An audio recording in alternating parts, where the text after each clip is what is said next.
നമസ്കാരം പ്രിയ കുടുംബാംഗങ്ങളെ, ഞാനൊരു സംശയം ചോദിക്കട്ടെ. ഇന്ന് നിലവിലുള്ള നിരവധി മതങ്ങളുണ്ടല്ലോ നമ്മുടെ ലോകത്തിൻ്റെ പല ഭാഗത്ത്. ഭാരതത്തിലുമുണ്ട് നിരവധി മതങ്ങൾ. ഞാൻ ചോദിക്കുന്നത്, ലോകത്തിലെ ഏറ്റവും പഴക്കം ചെന്ന സംസ്കാരം അല്ലെങ്കിൽ മതം അതേതാണെന്ന് ആർക്കെങ്കിലും അറിയോ?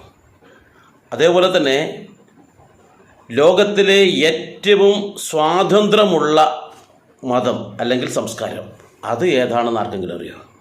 ഇത് കൂടാതെ ലോകത്തിൽ ഏകദൈവ വിശ്വാസം മാത്രമുള്ള, കാരണം ഒരേ ഒരു ദൈവം മാത്രമേ ഉള്ളൂ എന്ന് ചിന്തിച്ച് അതിനനുസരിച്ച് മുന്നോട്ട് പോകുന്ന മതം ഏതാണെന്നറിയോ?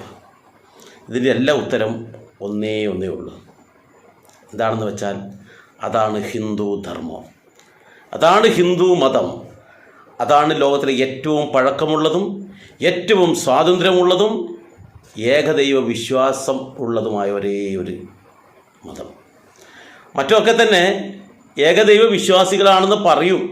പക്ഷെ എന്തറിയോ, അവർ ഖബർസ്ഥാനങ്ങളിൽ പോകും, അതുപോലെ തന്നെ നിരവധി പുണ്യാളന്മാരെ പ്രാർത്ഥിക്കും. അങ്ങനെ നിരവധി ഇടനിലക്കാരും അതുപോലെ തന്നെ പുണ്യാളന്മാരും ഒക്കെ ഉണ്ടാവും, അതുപോലെ തങ്ങന്മാരും ഒക്കെ ഉണ്ടാവും, അവർ മരിച്ച സ്ഥലങ്ങളൊക്കെ ഉണ്ടാവും. അതുപോലെ അവിടെയൊക്കെ പോയിട്ട് അതുപോലെ കുറേ പ്രവാചകന്മാരുണ്ടാവും, ഇവരൊക്കെ തന്നെ അവർ പ്രാർത്ഥിക്കും. പക്ഷെ പറയുന്നത് ഏകദൈവം എന്നാണ്. എന്നാൽ ഹിന്ദു എന്ന് പറയുന്ന സംസ്കാരത്തിൽ ഒരേ ഒരു ദൈവമേ ഉള്ളൂ, അത് സാക്ഷാൽ പരമാത്മാവാണ്. ആ പരമാത്മാവിനെ പലരും പല പേരിൽ വിളിക്കുന്നു എന്ന് മാത്രമാണ് കേട്ടോ. പല പേരിലും പല ഭാവത്തിലും പല രൂപത്തിലും ആരാധിക്കുന്നതേ ഉള്ളൂ. പക്ഷെ ഒറ്റ ശക്തി, ആ പരമാത്മാവ്. ആ പരമാത്മാവിനെ പല ഭാവത്തിൽ ആരാധിക്കുന്നു മാത്രം. ഇത്രയും പഴക്കമുള്ള, ഇത്രയും സ്വാതന്ത്ര്യമുള്ള മറ്റൊരു ധർമ്മം ഭൂലോകത്ത് തന്നെ വേറെയില്ല എന്നുള്ളത് ശ്രേഷ്ഠമാണ്. അപ്പോൾ അതിൽ ജനിക്കാൻ കഴിയുക, അതിനടുത്തറിയാൻ പറ്റുക, അതിലുള്ള ഒരു വക്താവായി തീരുക, അല്ലെങ്കിൽ അതിനോടൊപ്പം നമ്മൾ ജീവിതം മുന്നോട്ട് പോകാൻ പറ്റുന്ന നമ്മളെല്ലാവരും എന്താണ്, ഭാഗ്യവാന്മാരാണ്.